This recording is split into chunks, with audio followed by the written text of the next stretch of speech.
Hi guys, Steve here with Leon. Hi guys. Got another bat rep for you. So we spontaneously were able to arrange another game. It's very early in the morning. It must be, it's nearly 12 o'clock. So it is in the morning and we just finished our game. And it was a rematch of the game we just put up on the channel. So it was Butcher 3 against Nemo 1. And exactly the same list, but I guess we'll go through the lists anyway in case someone hasn't seen the other bat rep. Thank you. So I've got Nemo 1 with Jack Spam, so he's got Squire in his battle group, and then he's got a huge battle group. He's got Dynamo, a Defender, an Ironclad, 2 Hammersmiths and a Lancer. Then I've got the Junior Warcaster with the Firefly. I've got Jakes with a Centurion and Strange Ways. Did I already say Strange Ways? If I didn't, no, I did now. And Butcher, also Jack Spam, same list as last time as well. So we have Butcher with 2 Kodiaks, 2 Juggernauts, Ruin, a Devastator, and a minimum unit of Winter Guard with 3 Rocketeers and Joe. Okay, here's what the board looked like. So I think this is scenario number 4. I can't remember the name of it. And this time we used, or rather I used the quadrant method to put up the terrain, so it doesn't require that you have a piece of terrain in the center. So it's quite an even spread, and I tried to be as random as possible. Leon, you won the roll-off? Yeah, rolled a nice big 6 and decided to go second, or better said, to choose the side. Last game, again, it's exactly the same list. A couple days ago, I went first and wanted to see what happens in this particular matchup by going second. And I also figured that the side that I'm on right now would have been better for Signar, because there was a trench and a house to hide behind for Nemo. Mm-hmm. So in addition to that, I also wanted to take away that option from you. So I was pretty happy to go first because, again, it makes a change from the last game, so at least we get to see how that works out. And I feel like my advantage is threat ranges in this game because of speed 4 on all of your jacks, and I've got a couple with speed 5 and locomotion, which can potentially give you a bit more than Energizer, an extra inch, and I've got more reach guys as well, I think. So yeah, going first means that I get basically a turn to relax, I guess. So and then I ended up with this side of the board, which I wasn't too disappointed about because there's a nice big forest there for Nino to sit behind. It's a very nice. It's not right on the line for the kill box, but it's a little bit further forward, which is a very nice distance for him to be able to have control over most of the board in his control range. Got a couple of bits of water, but they're relatively small. And in this game, it's a different scenario. It's the one with the square zone in the center. So that's going to be like super important. So we've got some Winter Guard for you, and you're going to be able to probably score one of the zones, but because the zones are pretty much on top of each other, then it won't be too difficult to contest one of the infantry zones at the same time as occupying the center zone. So it's all about the center, this game. And I set up much more central this time. I made the mistake of having my Centurion all out on his own in the last game. So he's slap bang in the center, ready just to stroll up to the middle with his no charge abilities. And actually in this matchup, his no charge doesn't actually buy me that much extra movement, like extra distance, because you can walk Energizer and walk up, and then with 1 inch reach, that's 7 inches, or you can charge, which is 9 inches, I guess, or 10 inches with reach with 1 inch melee. So it's a difference of 3 inches in a case where, like, after the initial engagement, then it's not going to make any difference anyway. So yeah, and this time I'm not going to make the mistake of not putting escort up on him because I don't want none of your silence. What's it called? Impending doom nonsense this time. So you did your advanced move, and then I took my first turn, just ran everything up. I've got on the left there, I've got the Firefly and the Hammersmith just going around the corner purely because there's just not enough space to jam them up in the middle there. And also that zone is pretty dead because you've already deployed your Winter Guard. Oh, sorry, I didn't give you a chance to talk about your deployment.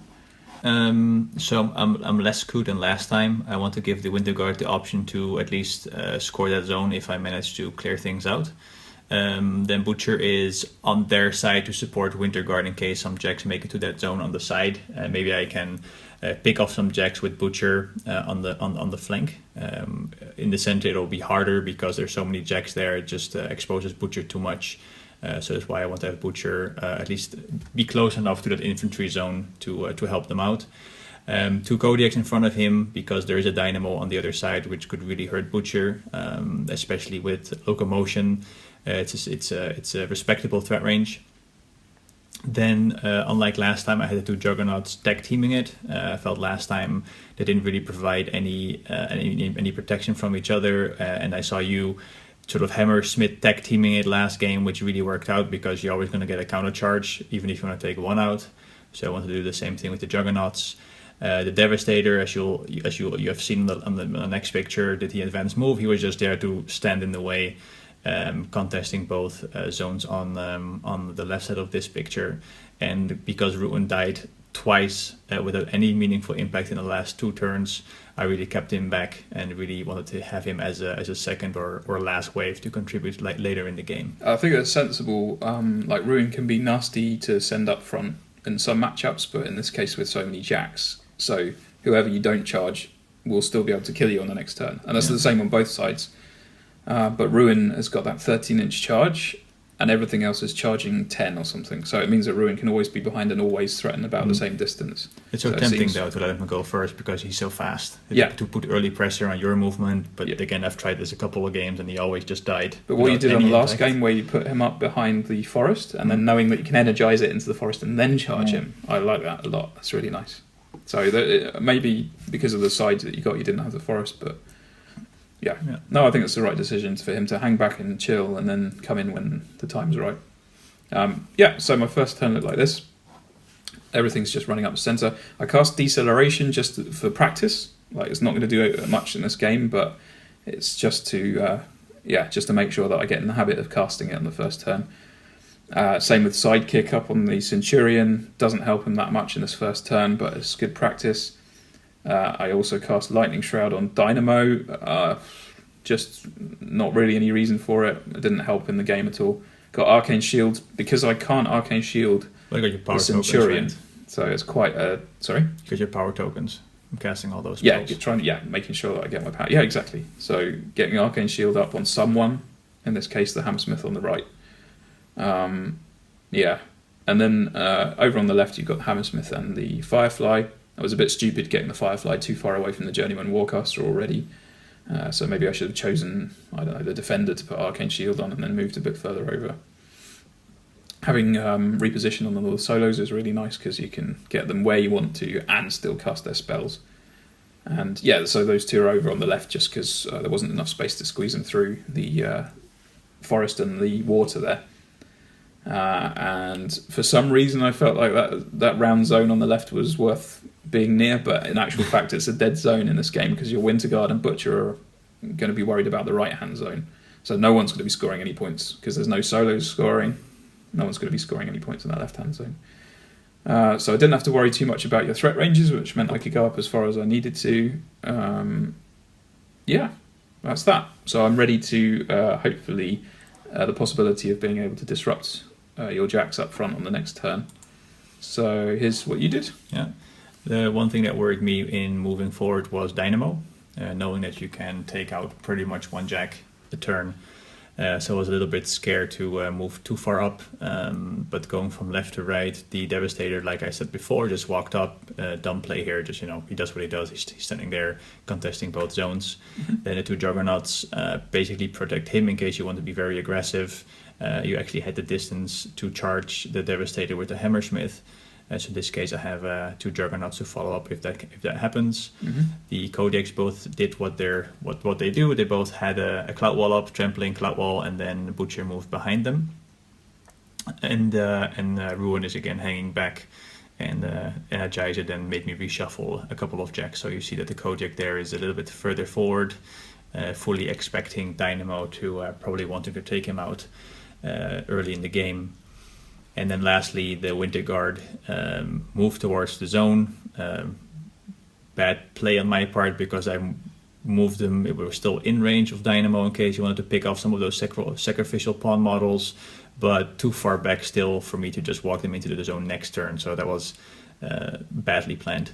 This is where I start to understand how good defenders are, because I was 16 inches away from your stuff, so I could pick a target that I wanted to do some damage to, maybe take a column off a heavy, maybe kill a Winter Guard guy, maybe kill one of the.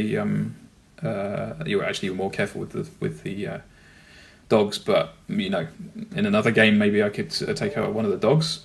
So he can just stand there and be dangerous. It's quite nice. Yeah.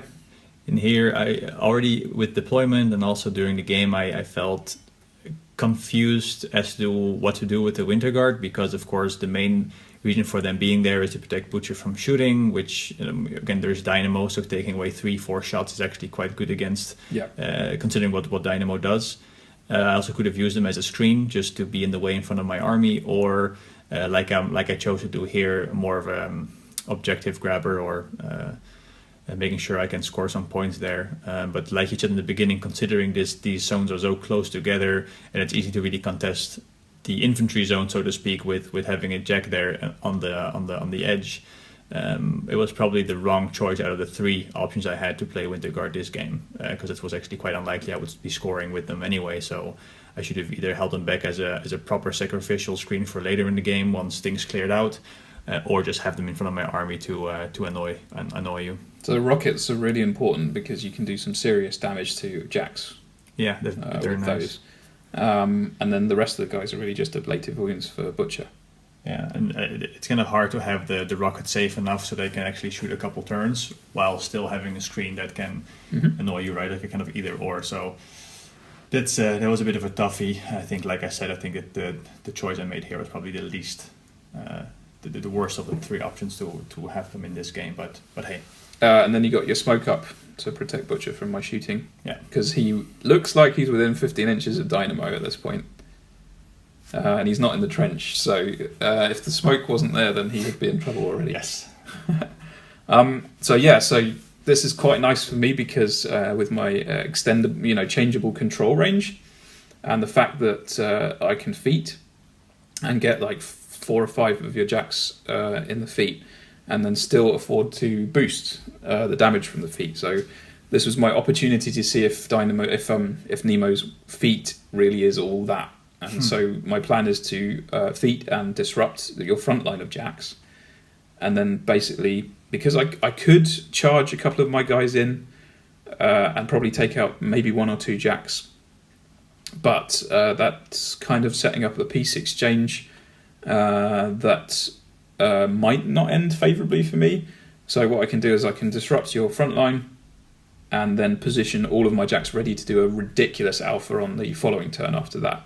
So I just sit outside of 7 inches, and then I can charge everything in 8 inches on the following turn. So that's what I did. It looks like this. So not much action. Dynamo and the defender were able to take some shots into the front Kodiak there, the guy who's sitting in front of his smoke, and 10 boxes or something like that. So it's nice, like starting to soften him up a bit there. And then, I did the feat, and I caught both of the Juggernauts, both of the Kodiaks, and disrupted them after boosting the damage. And I didn't manage to damage, I exactly didn't damage the Devastator. So he didn't get disrupted, but I'm not too worried about his charges, because if you did charge him, then he's definitely dead. And that would be, it looks like he can charge the Hammersmith, but Hammersmith's worth 12, he's worth 14, so that would, on the face of it, wouldn't seem like a great play. So as you can see, I've just got everything set up ready to... I'm not too worried about charging Winter Guard, and everything else is just sitting outside of your threat ranges. So we got a Hammersmith ready to charge into the centre. Centurion is just sitting there not being able to be charged anyway. He's actually inside of Ruin's threat range, but can't be charged, so that sort of neutralises that a bit. And then Dynamo sitting a bit further back, and definitely out of charge ranges. Defender aiming. And then over in the other side of the zone, we've got Hammersmith and Ironclad threatening on that side. And this time I was a bit more careful about how I positioned the Lancer. So I've positioned it so that 5 out of 6 of my heavies are all in his spell casting range for Lightning Shroud. And I've also got deceleration still up on this turn because the Winter Guard rockets are actually able to kill heavies. Yeah. Even only 3 of them. So if they aim, then they're likely to hit, and then they do lots and lots of damage. So yeah, so here's what your turn looked like. Yeah, so yeah, like you just said, I have 4 disrupted jacks, and I already, because of this, I really feel on being on the back foot. Because I know you now basically have an extra turn to take out one of my jacks with shooting, and then next turn you can again just charge me wherever you want. So it's quite likely that you're going to be taking out 2 or 3 jacks. And considering you have so many yourself, it'll be quite hard to come back from that. So I consider doing something much more aggressive with Butcher, basically charging him towards the Hammersmith on the right side, pulling in 3 jacks, Dynamo, the Hammersmith, I was a bit scared. And the Stormclad, where I could potentially take out all of those jacks, so 3 jacks, which would put me in a better position. 4, because you probably could have managed to get the Lancer in there as well. Yeah. That's so it's Impending Doom, which drags them all in, and then Flashing Blade, so you're getting your Weapon Master power 16s on every single guy. Yeah. So you can, if he can get 10 jacks in range, he could drag them all in, and he could kill them all. Yeah. 10 jacks, he could. It's amazing. Yeah, that's great. Yeah, and I probably would have been left with maybe 5 focus after feeding for protection. However, if that hadn't worked, you had a Cortex block left, that would have been a very risky I spent play. a lot of time trying to persuade you not to do it because I was a bit scared, and I also honestly thought that I would be left with the Centurion and the Defender and the Lancer. Yeah. And I felt like the combined effort of them, like I can put them all on 4 focus. So the combined effort, can I put them all at 4 focus? I think so. The combined effort of all of those would have been enough to take him down, probably. So that would have been a very risky play. Rewarding and fun, and definitely would have been a learning experience, but I felt that considering what we could still do, it's probably not worth it already this early on.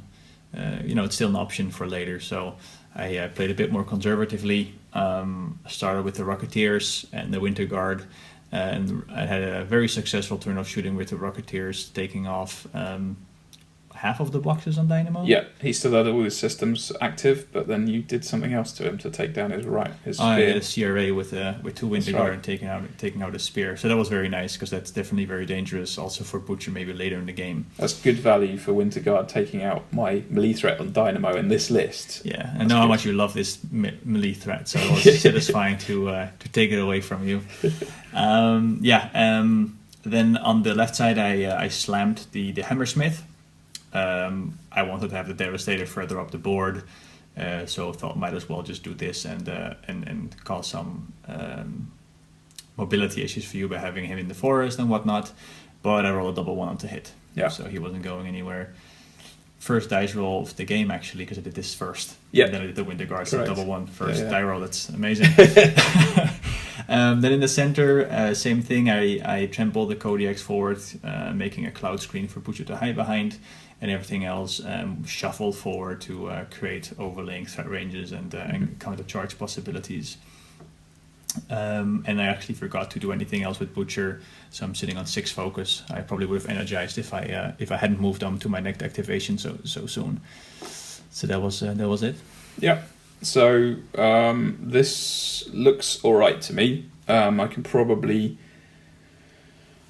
kill maybe 3 or 4 jacks, but then whatever I kill will be sitting right next to Butcher and will definitely die on the next turn. So as far as the attrition's concerned, if I'm careful, I could kill some jacks and then locomotion them back out. So that would be an option. But I spotted an assassination vector here. So because of the weird way that the rules work, if you occupy this, if you get pushed or moved onto another model, a smaller model, then the smaller model has to be moved away from where you're standing just to make space so that the game can continue and it's not weird. So what I did was I spotted that the Hammersmith on the right hand side there could charge the Kodiak and line up a slam to because of the combo strike, could line up the slam to slam into the Juggernaut that's on the left hand side of Butcher, on Butcher's right. And if he ended up in that spot, that would end up moving the Butcher. He would be knocked down and he would be moved into the smoke. and that would mean that the Hammersmith would then be able to attack Butcher with the remains of his attacks. A knocked down Butcher, which is important because he's defense 14, which is quite high. 15 even. 15, sorry. Yeah. And then I would still have enough threat on Dynamo and the Centurion to finish him off. So that's what I did. And this is what it looked like afterwards. So the Ironclad made the space for the Hammersmith. Starting at the start. So the Hammersmith gets 4 focus, Dynamo gets 4 focus, and the Centurion gets 3. So that left me enough focus to cast Lightning Shroud on the Hammersmith, which focus. I forgot the Electro Leaps for Lightning Shroud. That would have taken care of those Winter Guard. Anyway,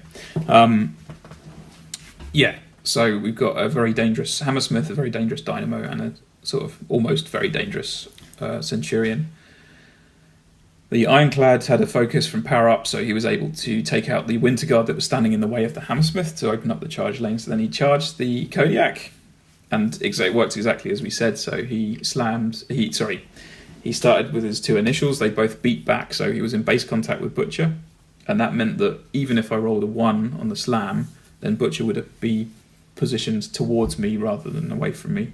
Then the Kodiak got slammed back into the Juggernaut, and that was enough to kill off the Kodiak actually, because he was I was doing power 19s here, and that put Butcher in base contact with the Hammersmith, knocked down, and he still had 3 focus left.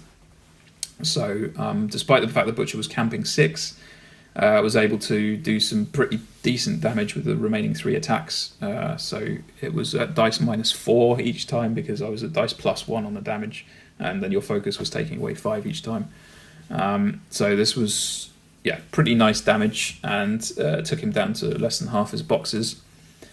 And then he's now not hidden by the smoke anymore. He's knocked down. So despite being... he can't be in melee because he's knocked down. You're never in melee. So True. Anyway, and Dynamo was aiming, so he was just not rolling double ones to shoot into Butcher, and he was boosting his damage attacks. So it just took 2 attacks to take down Butcher. We did notice that he didn't sacrificial pawn onto the 2 Winter Guard that were standing there.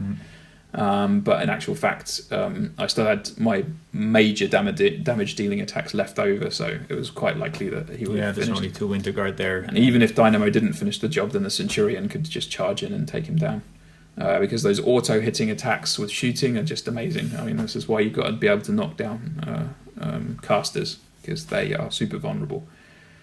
So pretty satisfying end to the game for me anyway. It was pretty nice. I didn't see that at all. Afterwards, we had a conversation about the staticness of Kalar jacks, especially in this matchup where you also have so many jacks. It really feels like all I can do is walk forward, take it on the chin, and at the same time being ping-ponged around, knocked down, slammed, and hoping that doesn't create a big enough of a problem for me to do something against. And this just kind of proved that case where I didn't see one of those options that you have available that isn't so available to most of the Kalar jacks. They just, they have high armor, they hit hard, but you can't create all of those fancy ping pong effects that you've been using. So I guess Kalar is all about the survivability and the raw power, and Signar sacrifices some of that for maneuverability and manipulation, control. So I think being able to have the game one after the other very quickly and doing the bat rep in between really helped me to analyse what the problems were in the matchup and making sure that I didn't make the same mistakes. I was much more happy that I remembered. In fact, you reminded me on the first turn, but I mostly remembered to do the accumulator for Nemo so that he got his power tokens.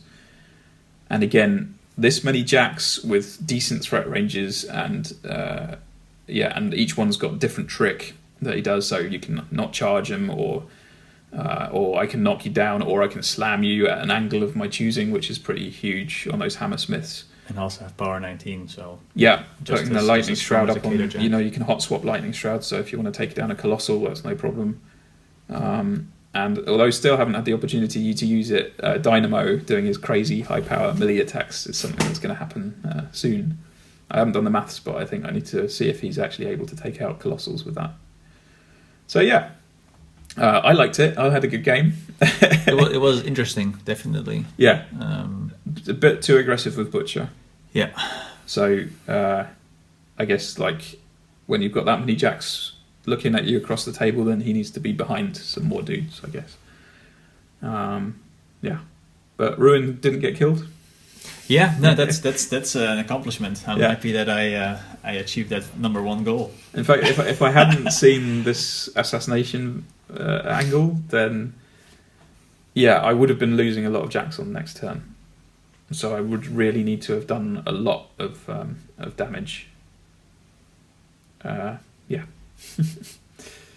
Yeah, I would have needed to kill 4 of your jacks to have a chance at the attrition, I think, all in one go. Because Butcher's so dangerous. Anyway, I'm rambling now, so we've been talking for a bit too long as well, 25 minutes, so we'll quit, and I'm going to go and make a pizza. So I'll see you on the next one. Bye, guys.